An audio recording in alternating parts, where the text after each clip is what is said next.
ஆனா அல்லாஹ் புகழ்ந்தா என்ன கிடைக்கும்? நன்மை கிடைக்கும், கூலி கிடைக்கும். எந்த அளவு கூலி கிடைக்கும்?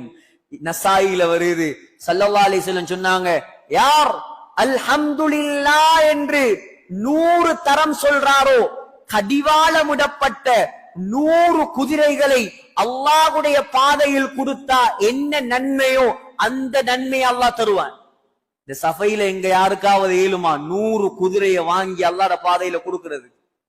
அது குதிரை இருக்குதா இங்க வாங்குறது? சும்மா இருக்கிற இடத்துல இருந்து ஒரு 10 நிமிஷம் போக 100 தரம் அல்ஹம்துலில்லாஹ் அல்ஹம்துலில்லாஹ் இருந்த இடத்திலிருந்தே 100 குதிரைகள் அல்லாஹ்வுடைய பாதையில கொடுத்த நன்மை. யார் சுப்ஹானல்லாஹ் அல்லாஹ் தூய்மையானவன் என்று 100 முறை சொல்லுவாரோ, இஸ்மாயில் அலைஹிஸ்ஸலாத்துடைய பரம்பரையில் 100 அடிமைகளை வாங்கி உரிமையிட்டால் என்ன நன்மை கிடைக்குமோ அந்த நன்மையை அல்லாஹ் கொடுப்பான். யார் அல்லாஹு அக்பர் என்பதாக 100 முறை சொல்லுவாரோ, 100 ஒட்டகத்தை அல்லாஹுடைய பாதையில கொடுத்தா என்ன நன்மையோ அந்த நன்மையை அல்லாஹ் தருவான். அல்லாஹுவை புகழ்வதற்கு அல்லாஹ் வைத்திருக்கக்கூடிய நன்மை. புகழ்வோமா இன்ஷா அல்லாஹ். எந்த நேரம் பார்த்தாலும் நம்முடைய வாயில யாரை பத்தி புகழணும்?